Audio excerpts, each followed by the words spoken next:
Good morning, everybody. Thank you for joining us. We're going to give everybody another minute or two to log on before we start into the presentation on utility training and assistance strategies. My name's Steve Cleary, and I am lucky enough to be able to host the meeting this morning. Thank you all for joining us, and hope you're staying warm. If you could go ahead and take a moment to introduce yourself and your organization in the chat, that would be great.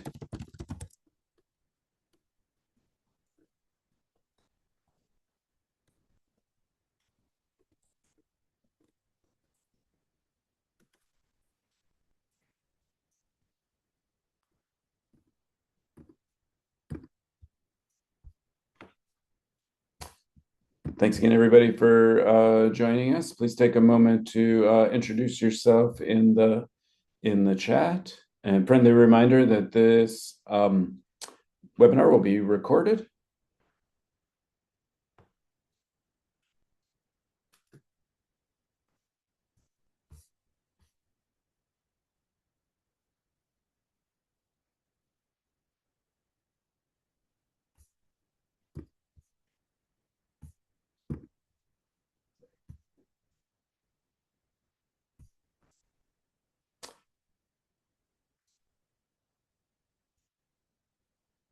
Again, for those of you just joining us, please go ahead and introduce yourself and your organization in the chat.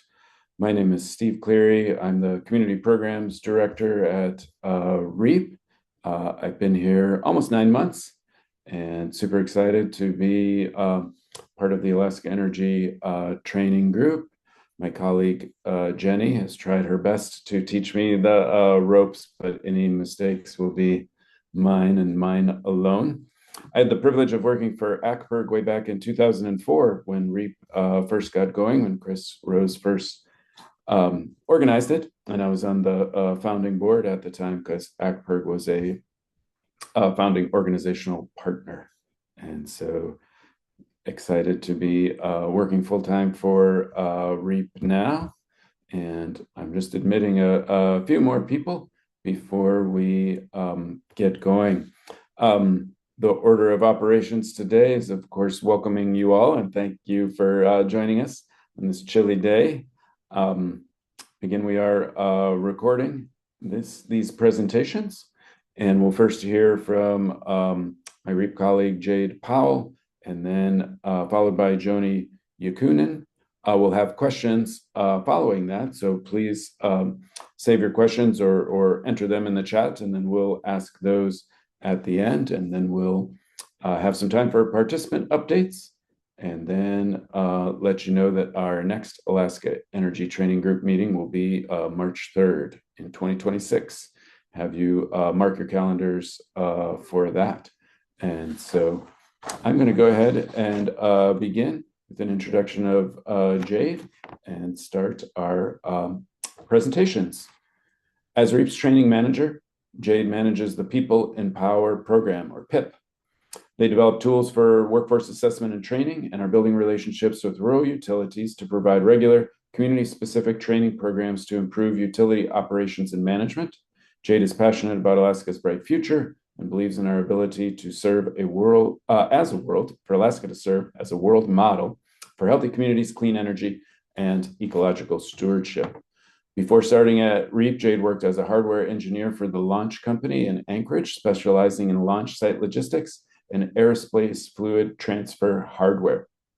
While completing a BS in mechanical engineering at UAA, Jade was a peer health educator working in UAA's health promotion team to train student, staff, and faculty around the state in pro-social bystander intervention. Jade also serves on the board of Bike Anchorage, working to improve safe access to joyful biking in the city. When not at work, they can be found roaming around Anchorage on a fleet of steel bikes or Nordic ice skating or dropping knees on tele skis. Please take it away, Jade. Thanks for the intro, Steve. I forgot how long things are when they're read aloud versus on the website, so appreciate you reading all that. Hey everybody. Happy to be sharing a little bit about the program I work on with you, and especially happy to be teeing you up for Joni's awesome presentation as well. Um, and yeah, I'm just going to give a quick overview. I think a lot of folks in this presentation are already familiar with rural utilities, but for those that aren't, I wanted to kind of spotlight a little bit about kind of what the status quo is for a lot of rural utilities, which I think really helps inform the conversations and understanding of what it's like being a staff member at a rural utility. And I'll talk a little bit about the People in Power training program that I run. So a little bit about PIP. We work specifically with independent standalone utilities, so folks that aren't a member of any multi-community co-op like AVEC. And we work with 15 communities across two separate cohorts. The first cohort in prior years, and the second cohort we're just starting to work with. And across those 15 communities is roughly 70 electric utility staff and about 3 to 5 people per community. And we intentionally are working with a group of communities from all over the state. But in all of these communities, we're doing training that's focused in 4 occupational categories: governance, management, operations, and clerical, with the idea that we want to make sure we're training a broad spectrum of utility employees, because good governance is, the bedrock to any successful organization that applies utilities as well, and same for management and clerical and operations. And so we're intentionally trying to make sure that we are able to provide training to everybody. And so for those who might not be familiar with rural Alaska, or maybe haven't met rural utility folks in the community, the typical utility staff at a larger utility is in a rural village is maybe going to have a manager, a general manager, administrator, and 1 to 2 clerks. And then maybe 2 to 6 operators that are running the powerhouse, running the fuel farm, dispensing fuel to customers, intaking fuel when it's delivered, and operating renewable energy technology. And then ideally, a really well supported utility is also going to have 1 or 2 members of their governance board. That's the city council, the tribal council, or the corporation board, who are really closely involved and engaged in running the utility. And this isn't necessarily the case for all utilities, but there's definitely a fair amount of villages that are kind of look like this. And then in a lot of the smaller utilities, many of which I work in, there's maybe 1 person in the office who's both the clerk and the manager, and often wears other hats as a tribal or city administrator, and is also likely responsible for other utility systems like water and sewer. And there's usually 1 primary operator, and maybe a sub operator or a couple sub operators or sub clerks who can fill in if the primary staff need to leave the community. But this is a reality for a lot of really small utilities. There's just 1 person in the office and maybe 1 or 2 in the powerhouse, and it's as you'd expect, a challenging thing, because every utility has a lot of things in common, regardless of how large they are, from large utilities all the way down to the smallest communities of less than 100 people. In every electric utility, they're responsible for the same things. They're keeping the freezers on, they're keeping the lights on for the runway, they're keeping communications going with the outside world, a lot of really essential things for the community, and it's a big deal. And even in the smallest, tiniest communities, they're responsible for several $1 million in assets with rigorous maintenance to keep them running. Most communities are going to have 3 to 4 generators, ideally. Some communities maybe just have 1 or 2 or 3, requiring tens of thousands of dollars of contracted work per year, regardless of the utility size. A rebuild on a small engine isn't going to cost you necessarily that much less than a rebuild on a large engine. And it's a pretty constant job to keep these generators running. And even if you have renewable energies, you still have to keep the generators up and running and running most of the year. And most communities, even the smallest, also are having hundreds of thousands of gallons of fuel stored, and it's a lot of infrastructure to maintain, and a lot of complex administrative responsibilities on top of that, again, often shared by 1 person. And again, just want to highlight and acknowledge, like, this is a really big job. People are doing the best they can, and they're doing a great job, and it's tough. And so the People in Power program was created with the idea that better training for staff means better services for the community. And we intentionally have open-ended training that allows for some flexible structures in how we do training. And so wanted to highlight a few examples of the training we've done with our cohort communities.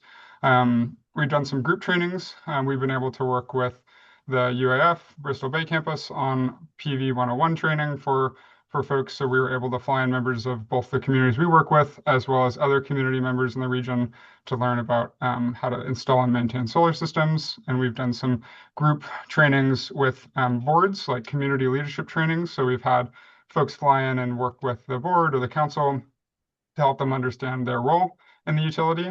And we've also done a lot of individualized training. So having trainers fly into the community, work one-on-one with staff to help them on their equipment being powerhouse or their computers, learning how to deal with the problems that they have and overcome the challenges that come up.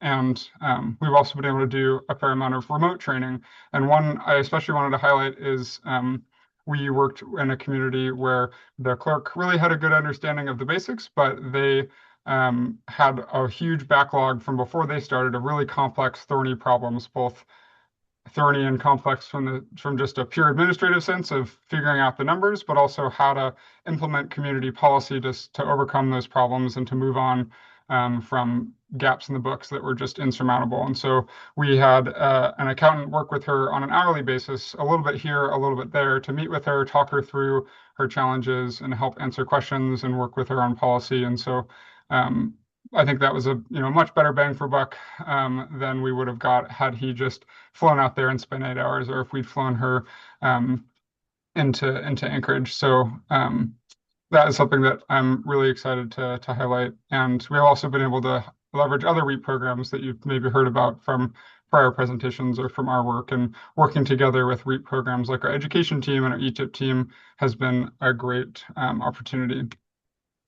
And another thing I really wanted to highlight was we have been able to foster some inter-community support within the Lake and Penn, which has been really cool, and especially given the work that's ongoing to establish a Lake and Penn utility collaborative and adding some more structure there. And one of the folks in Levelock, Dina Dobkins, who's their manager and their clerk for Levelock Electric Co-op, she attended a group training that we hosted in Anchorage that was focused on accounting and PCE for clerks. And then after that training, she did another training in Anchorage with Connie Fredenberg to learn about how Connie supports utilities and the way that Connie provides assistance to utilities. And then afterwards, Dina was able to provide remote assistance and in-person assistance in Kokonok and for Hayden. We flew Dina out to those communities, and she was able to provide the training that we might have otherwise had someone from outside the region do. And that was an awesome opportunity for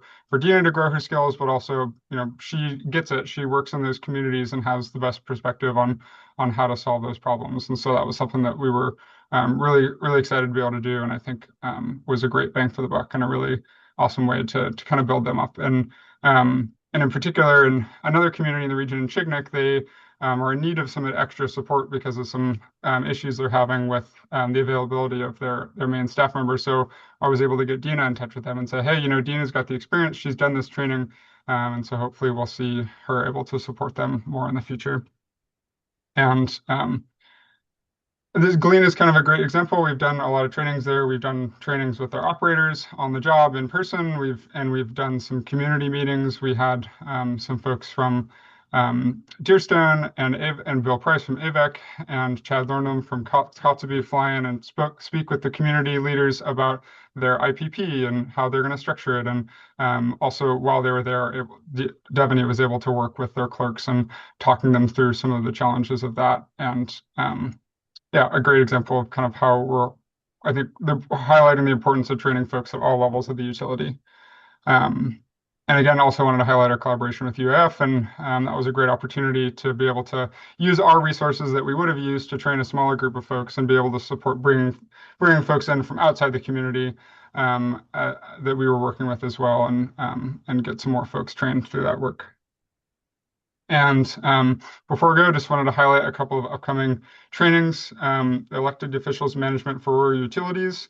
is an online training hosted by RUBA. And then RUBA is also the Rural Utility Business Advisor program through the state is also hosting a in-person financial management for rural utilities trainings. I've been to both of these. They're awesome. A really great way for community members to learn more about their role and get engaged. And the trainings are free and they provide a travel stipend. So if you know anybody that works in rural utilities, I would definitely encourage you to reach out to those. And then this QR code and link, we're just starting up a training inventory, a new format for sharing out resources on trainings and people that provide training and fixed resources. And so it's a little sparse right now, but we're adding to it and hope to be able to add as many things to it as we can and share it widely. So if you have any suggestions for what to add or trainings or folks to add there, please let me know. Yeah, that's all I had for today. And want to hand it over back to Jenny and Steve and Joni for a really awesome presentation about how you can take this to the next level with a regional approach. Great, thanks, Jade. Joni, why don't you go ahead and share your screen while I introduce you so you can get your presentation all set up. Joni Yakunin serves as the program director for the Community Utility Assistance Program Municipal Accounting Staff with Kawerak. Joni formerly served as the city clerk for White Mountain. Thus, she brings years of experience in municipal finance, grant writing, and local governance, to her position. Her current work helps communities and their utilities in the Bering Strait region strengthen compliance, improve operations, and secure critical funding. Joni has supported councils and administrators across the Bering Strait region, advancing financial stability and infrastructure resilience. Her focus is on building local capacity so communities can thrive with strong, sustainable governance. And please take it away when you're ready, Joni. Presentation looks great. All right. Thank you, Steve. And thank you, Jade. So my name is Joni Yakunin. I am the program director for the CUAP in Kawerak. The CUAP stands for Community Utility Assistance Program. And our mission is to collectively empower all the communities in Bering Strait region in developing sustainable management for their water and sewer systems. This is our team. CUAP is comprised of a 5 different entities basically at this point, but really it's a collaboration between 3 major entities of the Bering Strait, which is the Northern Sound Economic Development Corporation, Northern Sound Health Corporation, and Kawerak, while we also have assistance from other entities like EMI, which is Engineering Ministries International, and MK Consulting. And again, our goal is to strengthen local governance, financial management, and utility resilience in the Bering Strait. So in this presentation, I'll be going over kind of the history of the CUAP, some of our key goals, the communities we've served, our approach, both boots on the ground and also remote support, some of the community impact that we've had so far, and some success stories and relationship building, and then go into some challenges and looking ahead.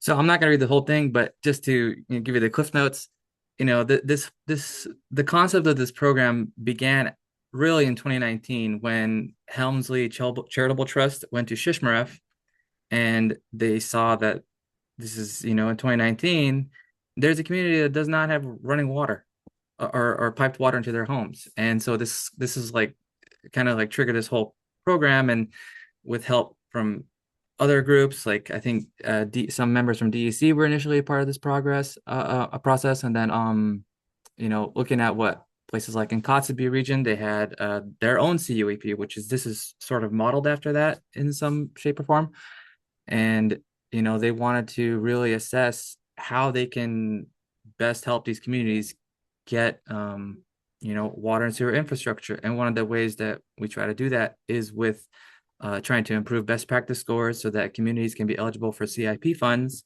because a lot of the communities in 2020, 2019 were not even eligible for that. So that's sort of where this whole thing kind of started.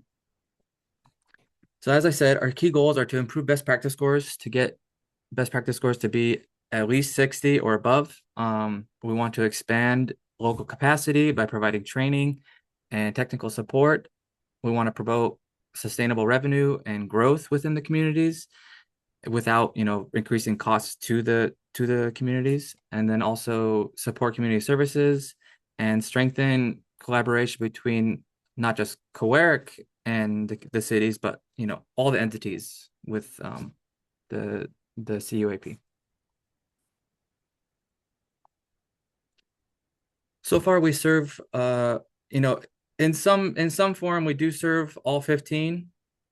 Just because, like I said, Northern Sound Health Corporation is a part of our program, but Northern Sound Health Corporation is also managing the RMW program within this region, or at least the RMW program is operating through Northern Sound Health Corporation, and so they are serving all 15.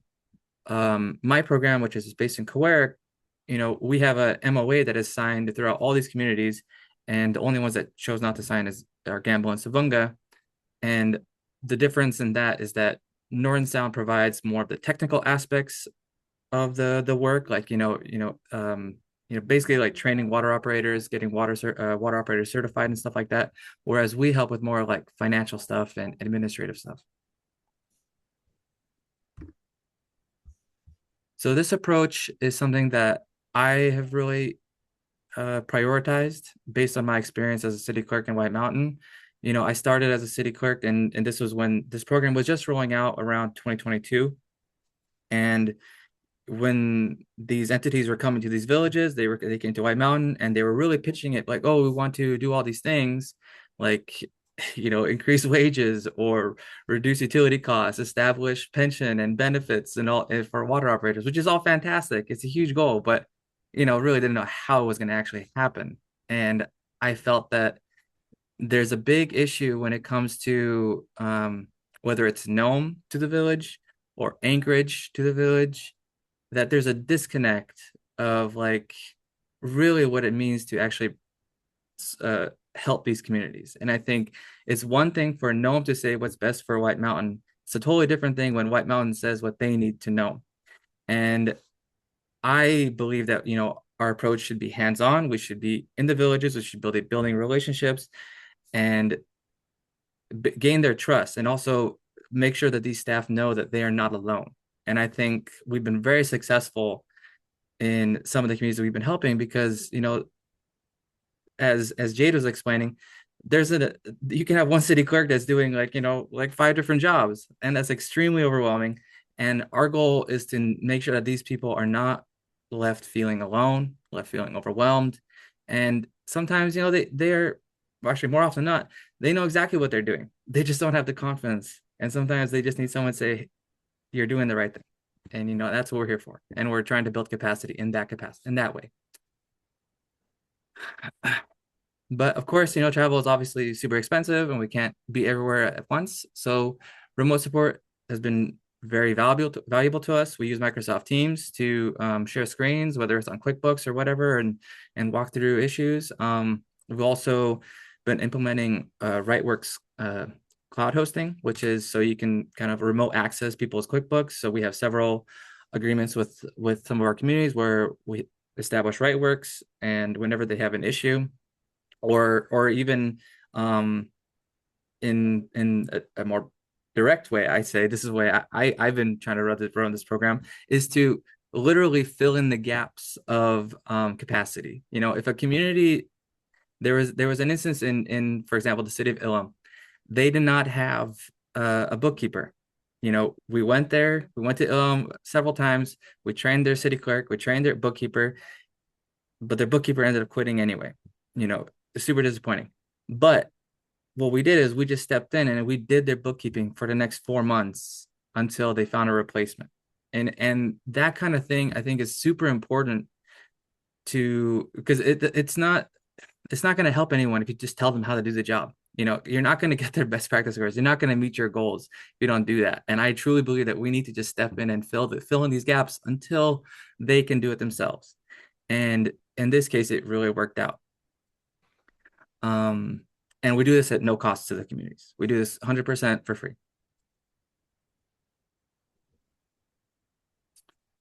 So since 2022, the CUAP has been providing every community with $15,000 in annual repair and replacement funds, $15,000 in annual subsidies for water and sewer or cafeteria, water rate agreements. And this is basically with between Northern Sound and the communities, because Northern Sound has a clinic in every single community. And, sometimes I think Northern Sound is trying to take a very proactive approach and be like, hey, we're just going to put more money into this community through an increased water rate. You can have a water rate that's set at whether it's metered or if it's just a flat rate for commercial. And sometimes that's too low. Northern Sound just like, hey, we're just going to funnel in $50,000 into your community by just paying a higher rate than everyone else because we want to, which is fantastic. And that's the kind of level of support that these communities need to pay their employees higher wages and be able to provide benefits if that's ever an option. We've also done engineering and financial assessments and trainings. We had PERs done, written several grants for these communities for a lot of projects. There was a water sampling program where the communities did not have to pay for any of their water sampling. So all that was being paid for by Northern Sound. And then we were helping communities with their small community emergency response plan amendments. And that's not utility related, but that's city related. And that's kind of what we do. Like our program is the CUAP, Community Utility Assistance Program, but we help with like everything that has to do with it goes on in the city that help for the community. Additionally, we've done a lot of trainings. We've done trainings on budgeting, boiler maintenance. We did some election training and water operator trainings. And so far, we've got 9 communities to reach over 60 since 2022. And there's been a steady increase from like before it was like 40% of the communities. Now we have 60% of the communities. This past year, as I said, we went to Ilum. We filled in their bookkeeping for 4 months and helped reduce their workers' comp insurance by saving the city $40,000. In Wales, we helped the community get their fuel barge going because they were having issues with their tank farm, and it was just a crazy fiasco what was going on. And we helped coordinate all that to help Crowley deliver the fuel and make sure that the fuel tank maintenance is happening. And then with Teller, we help them get their sustainability plan, and also have been insisting getting them their water and sewer funding, which actually, that reminds me, so initially when this program started, there was 5 communities that do not have piped water into their homes. As of today, we have 3 communities that are set to get piped water into their homes, which is Shishmaref, Wales, and Stebbins. 2025, we really prioritized 2 different communities, Brevig Mission and Stebbins.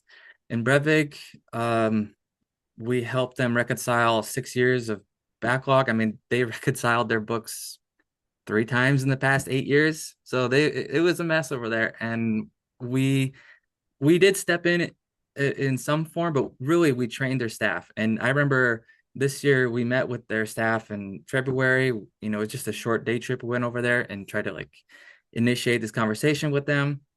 And we went back in June and July, and the conversations we had after working closely with them from February to July, their bookkeepers you can have a conversation about the finances in a way you weren't able to have it back then.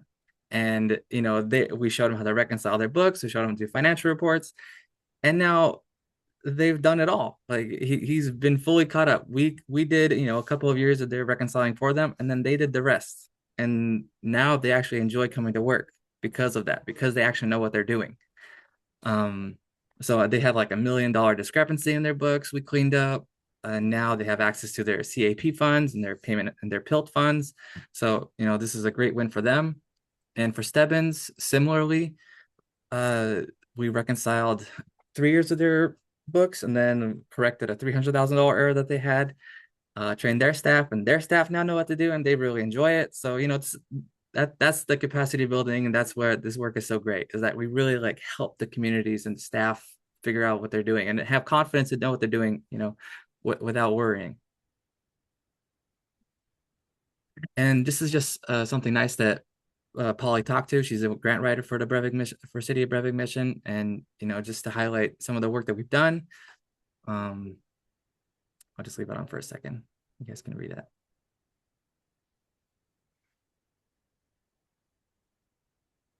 And then Stebbins as well. Stebbins this was an interesting case. This trip was really great because I left truly inspired. Next to me with the Jordan sweater, that's Daisy, and she's the city administrator, and she runs that city like an iron fist. I mean, that's a tough woman, but she she was like talking to her staff, and their city office at Stebbins is just tiny. I mean, you have like 20 people in there at any given day, at any given time. I mean, it's amazing people ain't getting any work done there. But she was talking to her staff, and she's like telling them like, take some pride in your work. What we do is important. This is the work that's keeping this community afloat, keeping this community moving. And that to me was very inspiring, because that's exactly what matters. These people people in the cities, in the utilities, never appreciated, always blamed for everything. And they need to know that their work is extremely important, despite whatever people may say. They are extremely important, and they should take pride in that. One of the success stories we've had is White Mountain, one of my former communities I worked in. And a little shameless plug, we kind of filled in their gap I trained the city clerk when I left, and then the city clerk left through housing issues, so she had to leave the community. So then we filled in the clerical duties for them, and so we've maintained their score. They've had a score of 86 since 2022. And we've been helping them manage their finances and just run their city, helping them run their city, basically. But I think that approach is a model for how we can actually help all these other communities, because it is a way we can fill the gap, because we have done it. I've been doing it. We've been doing it. And so it's possible, and I think it's very effective. One of the biggest things about the success of this program is just the building relationships. And this Eskimo salad that I had, this was in Stebbins when I was there, and I was so blessed and fortunate to even just showing up, and people were very welcoming, people very kind, people love it that we're taking the time to come and help them. We're taking the time to just try to improve their current system, because I mean they know they have issues, and they know they're struggling, and they see that we're trying to help them, and they really, really appreciate that. So it goes a long way. So we emphasize trust and transparency.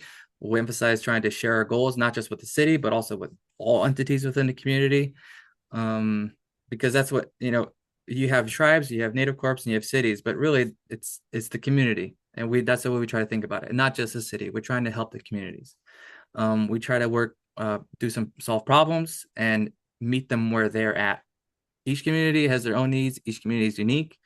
Each community has their own challenges, and they have their own way of doing things. There's like a subculture within each community, and the way you solve these problems or meet them is you just meet them where they are. And we're focused on long-term relationships and sustainable relationships, ones where we're not trying to be overbearing. We're not trying to flood them with emails. We're not trying to, just be too much. We want to make sure our relationships are friendly, cordial, and, just mutual respect. But some of the challenges we've had, like I said, with Ilum, and White Mountain, they had turnover. So that's a big challenge. As much as I wish we can, do this work and fill in the gaps for every community, we don't have the capacity. We don't even have the capacity to do that for everyone. But, some communities we can do that for. Time constraints, obviously, with limited building seasons and grant reporting and stuff like that. Travel can be hard. It can be tough to go to the villages. Like Diomede can be very hard to go to and leave sometimes. I guess we've felt that our program has filled in gaps that the state of Alaska has kind of left, and not any fault of their own. For example, there's no single Ruba person in Nome or this region, and so we've sort of filled in that gap, but we're not Aruba. And, our ability to really like influence their scores is limited by how much we can support the communities, and we don't have a direct impact in that. Um, and of course, regulatory pressures and aging infrastructure. So some of the lessons we've learned is that remote is not the solution to everything. We need to have in-person interactions. Despite having this amazing technology, we can be here face to face almost. We need to have this in-person interactions with one another. We need to be there and meet them where they're at. Relationships build capacity. It's about fostering how we can solve the problem together and having that mindset and knowing that they're not alone. That's super important. Recognizing that every city has their own issues, and then a tradition meets change. That means that, one of the things that I always hear when I go to these villages is, oh, that's how they've always done it, or that's how we've always done it. And that can be both a good thing and a bad thing. When you have a city that is operating and, they're not following their ordinances, they're not doing things correctly, I guess, and they're like, oh, that's just how they've always done it. Well, then you're doing it the wrong way. And you've been continuing doing it the wrong way. So, that's a big challenge. And it's a fine line trying to be, in a way, like helping them understand while not being too, you're not trying to scold them, we're trying to make relationships. We want friends here. But the biggest thing is, like, when you're there, is there's so much you can learn just by sitting in their office. Like when I was in the Stebbins office or the Brevig office, you don't even need to be doing any work. You don't need to even be, helping them with anything. You could just sit in their office and you'll learn so much about how they operate and all the, because especially, having worked in a city and done things correctly, you can see, like, all these things, like, how are they processing their checks? How are they doing these payroll? How are they paying their taxes? What is their, their internal process? Like, you can see everything. So it's super important just to be there and not judge, just be there and you can see. But looking ahead, so we're hoping to do more travel. We try to make it at least go to each village once a year. But for some communities, like this past year, we went to Stebbins and went to Brevik several times. This was in Stebbins. I was very fortunate to go there when herring eggs were in season, and so I went picking herring eggs with the staff over there. So that was pretty amazing. We're going to be doing more trainings with these communities and hopefully continue to expand our bookkeeping services. Right now, we're filling in some of the bookkeeping roles for the city of Unalakleet and hoping we can do more for other communities, possibly Diamond as well. But I just want to emphasize to close this presentation on the goal, the priority of staff, promoting the staff in these communities, and that's what this picture shows. Is we were in Brevik Mission, and we were having this conversation with the staff about what they think the city should be like, how they think the city should be run, what they see is wrong with the city, and it was a very productive conversation. People have issues with corruption. People have issues with not getting paid enough, no benefits. In Brevik Mission, it was pretty tough when we went over there in February because they had just, faced like 2 months of no electricity in their water treatment plant. I mean, it was crazy. And this was in the wintertime. And so they had a lot of issues. But emphasizing these staff that they are very important and that they are all highly capable individuals. When you say that to some of these people, they just light up. It's like they've never heard that before, that people actually believe in them, that we believe in them, and that they should believe in themselves. So that's my presentation. Thanks very much, Joni. That was a great presentation. And I'm going to transition us into questions with one from myself while everybody else thinks of their question or questions. And so if you want to drop a question in the chat or use the hand raise function, and then I'll call on you to unmute. But my first question for both of our presenters, and maybe I'll have you go first, Jade, is what are some things that you've seen in your experience as the best way to retain utility workers? That seems to be an ongoing challenge, and I know that both of you are looking into that. But if you had to pick maybe one or two things that help retain utility workers in rural Alaska. Yeah, I think two quick examples from our work from the things I've experienced. One is in Kawerak, the manager there. When she started, there was a pretty consistent issue with community members in the utility, kind of like Joni alluded to.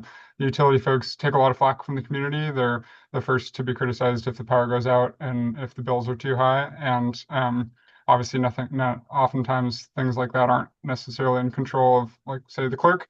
And the community had issues with, like, the community members not being polite to the staff, basically, and she recognized that as an issue for everybody's quality of life, and pretty firmly established, hey, that's these are the expectations for how are you going to behave in the office, and worked with the community and talked with community members to kind of make sure that people understood kind of what the expectations were, and worked to set that.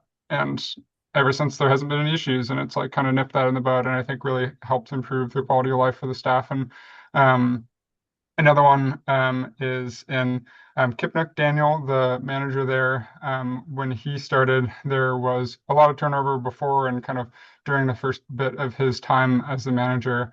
And one thing that he was seeing really consistently is a lot of employees, when they were hired, would start showing up for the first couple weeks, but they'd lose them in the time, in the first maybe month or so of their time as an employee. And when he started, Kipnuk had a probationary period of 3 months for staff, and after that time, they were sort of officially an employee, and I think they received a really small, maybe 25-cent, pretty modest raise, but the big thing was just kind of like the establishment of you as a full employee. And he reduced the probationary period, I think, from 3 months to one or a little less. And even just that small change, he noticed a shift in kind of how seriously employees took the job, in terms of like, okay, like, this is my job now, it's official. And he saw a lot better retention through just that small kind of tweak in their policies. Great, thanks. And Joni, same question to you. What have you seen as positive, good ways to retain employees in this utility sector? I would say the biggest thing has been just supporting them. I think the fact, like, we have these communities that have staff that didn't know how to do their work, and they're expected to do these things. It's a lot of pressure on them. I think maybe it's not, doesn't necessarily have to be us, but if there's a level of support for staff, and also working with councils to know that we're working with them, it takes the pressure off these staff. It helps them feel like it's not all on them, and if they fail, it's okay. We're here. We're gonna walk you through it. We can fix it, and they just need to know that they can do it. Great. Thanks, Joni. Catherine, would you like to take yourself off mute and address your comment or question?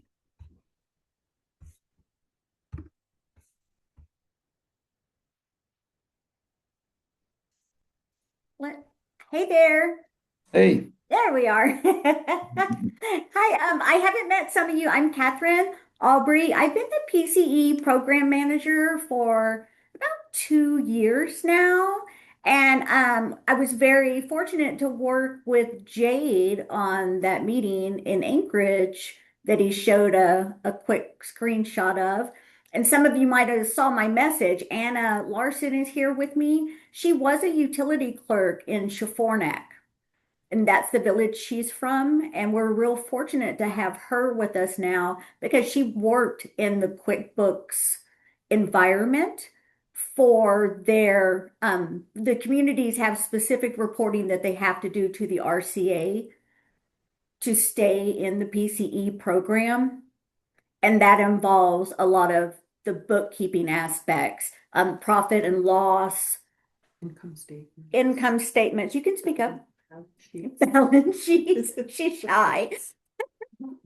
Yeah, basic things that probably live somewhere already. They just may not know how to get it. Or like Anna, it's funny you mentioned White Mountain because Anna was on the phone for quite some time with Nick this morning, helping him. What were you coding his? I'll let her talk. Well, we were trying to print his profit and loss sheet along with his balance sheet. And he was having trouble trying to get to the last fiscal year on their reporting dates. And he wasn't familiar on incorporating what the RCA wants on their depreciation sheets. So he doesn't have any line items in his QuickBooks. And he said he'd get back to me. I wanted to ask him if he entered any new information regarding, old vehicles or new ones. So that's as far as we've got. If I could say something, White Mountain, that's something that when I was working at White Mountain, we were hoping to try to incorporate, and that's a depreciation schedule, and we just don't have that. And most of these villages in this region, at least, do not have depreciation schedules, and that's a problem because I know that one of the things I was trying to do is if we can have a depreciation schedule on the generators, then we can include that into the PCE reports and hopefully get a higher PCE. But Have you spoken with anyone, well, besides our department, but in rural energy here at AEA, the Alaska Energy Authority, about depreciation schedules for generators? It sure sounds like something we would have somewhere. I believe I have when I was working in White Mountain. It would have been around 2022 or 2023. Okay. Well, that seems like a good follow-up, and thank you for bringing that up. Catherine, anything else from your end? I do, and I apologize. I could probably take so much more time or a meeting just about who we can partnership with PCE. We have the same goals that were shared by, I don't want to say her name wrong. By Joni. Yes, Joni, I'm sorry. And which is we used to, because we always did it that way, do these hub trainings that we bring everyone into Bethel, or we bring as many people as we can into Fairbanks or Anchorage. And it's just, you go over a slideshow and you say, this is what you need to do. You have no idea what their challenges are. And they're sometimes hesitant to tell you because they feel they may be in trouble or they'll be looked at as not smart. They know so much more than they think they know. And we, as I ran it by Tim Sandstrom, my boss. I said, let me go. Let me and Anna go direct to 2 villages and see how it goes. So we went to Napaskiak and to Luksik earlier this year. And we found the same things that Joni found. It made so much more difference to meet them where they're at. And just small things. Anna was explaining the tariff, following the tariff for their electric utility. And the clerk there says, well, I don't even know where to find it. Anna says, well, it might be in that red binder that says tariff up there on the shelf. I mean, it's like, it's overthinking. It's not as hard as you think it may be. Anna found an error just based on her experience, but we had to actually go look at a meter that was replaced at their school when they built the new school. It used to have a multiplier of 40. Mm-hmm.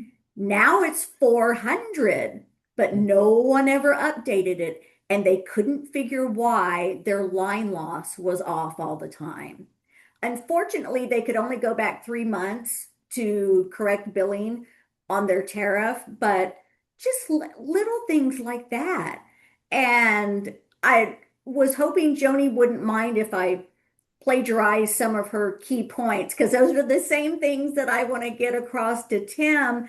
And I'm so bummed that they that they're just water and sanitation, that there's not a way, electricity is not included in that. But maybe there's a way it could be when we're talking about just bookkeeping and clerks. And oh my God, I know I talk so much, but I want to make sure I mention or get some more information on that RightWorks.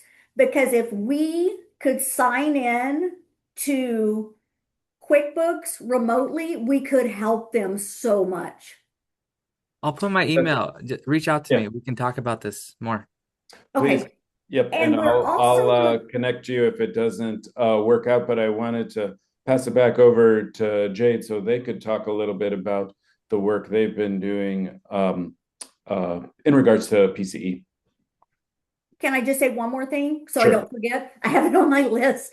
We're looking for this fiscal year, so through June of next year, I didn't have this training in place. So I'm limited on my travel budget, but I want to make this happen so it doesn't fall by the wayside. So I'm looking for any suggestions on programs that I could leverage assistance out of for travel. That's all. Let's Okay. check, Catherine. And Jade, do you want to talk a little bit about what you've done in regards to PCE, please? I don't have a ton to add. I think Catherine and Joni really covered it in terms of the difference it makes to work with folks on their stuff and with in the office with them. And yeah, I think the group trainings have a place, but I think they do best when they're fit into kind of the ecosystem of having that in-person assistance. And also I wanted to make sure folks knew if you are working with communities and QuickBooks comes up, there's a QuickBooks helpline that Ruba runs with folks on the other end. So in addition to Catherine and Anna at the PCE department, there's also some folks through Ruba that can answer questions with QuickBooks.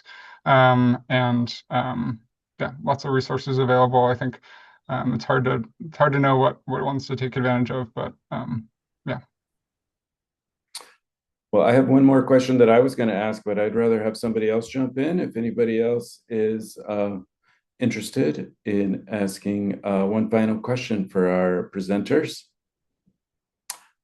I know that my colleague Jenny shared the training inventory that Jade shared earlier. Can each of you highlight one or two upcoming trainings, probably in the new year, that you're excited about? What's next on your training docket? Joni, you go first this time. Well, since it's going to be the new year and March will be coming up very quickly, our first goal is to get people started on planning their budget for FY27. It's a good goal. Yeah, Jade, how about you? What are your one or two next trainings? Yeah, as I mentioned, in February, there's 2 trainings through Ruba that I think are going to be great. And in particular, I think I want to highlight the governance related one. The training that they put on for elected officials is really awesome. It's definitely relevant even for non-elected officials, like folks like the managers and clerks could definitely benefit from attending that to kind of help understand what the responsibilities are of the folks on their governance team, so they can best, work within that relationship. But yeah, so still a relevant training, even if folks aren't elected officials. But for the elected officials, really great training, lots of great in-person collaboration between communities and conversation, and yeah, really valuable stuff. Great. Well, thanks. I'm going to turn it over if anybody would like to raise their hand and come off mute and share an update. I'm going to put my email in the chat just in case Catherine, Anna, anybody needs to connect with speakers or any kind of follow-up after that. And of course, Jenny and I will be following up. I have one update. I know the AML conference is happening this week, focusing on energy on Thursday. Would anybody else like to share an update before we close? Yeah, this is Colin with AvTech. Thanks everybody for having me today. So we have our power plant operator course and program down at AvTech that we work with AEA on, and we work with several of the villages that were talked about today. So we are recruiting for a new instructor. Our longtime instructor Jerry is getting ready to retire, and we very much would like to replace him and continue that program on. And so from all the people that you guys work with in these different programs, if you could please spread the word. I'm going to drop the recruitment flyer into the chat. Please feel free to send that to anybody you think may be interested. Like I said, he's going to be done at the end of the year, but the hiring process is open right now. So if we were able to hire someone before, we would bring them in and have them work together with Jerry so we could have a nice clean handoff of the program. Great, thank you. Any questions on that? Why I'm here? From anybody in the room? Please do drop that in the chat, though, so we can share it. And thanks very much. I just want to chime in too, because I've talked to Colin about this a great. little bit, and I know we've talked too that AvTech is open to discussing like more flexible instructor arrangements if that's what's needed to like get some of that expertise in the classroom at AvTech. Yeah, and I will just add to that. Thanks for reminding me on that, Jenny. That program, its current version, Jerry's taught it in several different ways. He used to travel out to sites. Right now, most of it is done with virtual. The power plant operators are in their home village working, typically taking the class at the plant. So they're able to go apply the things as they're learning. And then they come into AvTech, to Seward, just for a few weeks at a time to close out their session for the hands-on piece. So there's some flexibility in how that instructor and where they could physically teach the class from during the online portion of things. And then also I am dropping in, we're also recruiting for an industrial electricity instructor. Different job, same building, but that's for an industrial electricity program. Great. Thank you. Thank you, guys. Yeah, thanks, Colin. Annalise, do you want to tell us about the summer internship program? Yeah, just a quick plug, and thank you, presenters. That was fascinating today. Really enjoyed that. Our internship program for undergraduate students at the Alaska Center for Energy and Power, applications are open through end of January, and we have positions in Anchorage and Fairbanks. Last year we piloted a new utility research partnership, and so several of our projects are an ASEP researcher partnered with a utility. And so the student gets to have a little bit more hands-on applied work, but still from that research lens. So a couple in Fairbanks and Anchorage for that. My email's in the chat if you have any questions. Awesome. Thanks very much. Anybody else? I just dropped in the chat yet another internship opportunity that IPEC, Inside Passage Electric Cooperative, is hiring for in Southeast Alaska. So again, if you know anybody, spread the word. It's a cool opportunity. Thanks, Jenny. Anybody else? Wonderful. Well, I want to thank our presenters again, Joni and Jade. Great presentations. We'll be doing what I'm going to say is the usual follow-up, even though this is my first time, but Jenny's, as I mentioned, talking me through all the follow-up and the materials, but really great presentations this morning. Stay warm, everybody, and we'll definitely be in touch. But as I mentioned earlier, if you're trying to connect with anybody on this Zoom that didn't quite happen or you didn't get it from the chat, please email me and I will do my best to connect you. And I'd like to remind you to mark your calendars and you'll receive a calendar invite soon if they haven't already gone out for our next meeting on March 3rd. Thanks again, everybody. Hope you have a great December. Thanks, Joni. Thanks, Jade. Thank you. Thanks. Bye. Take care. Have a good rest of your day. Bye.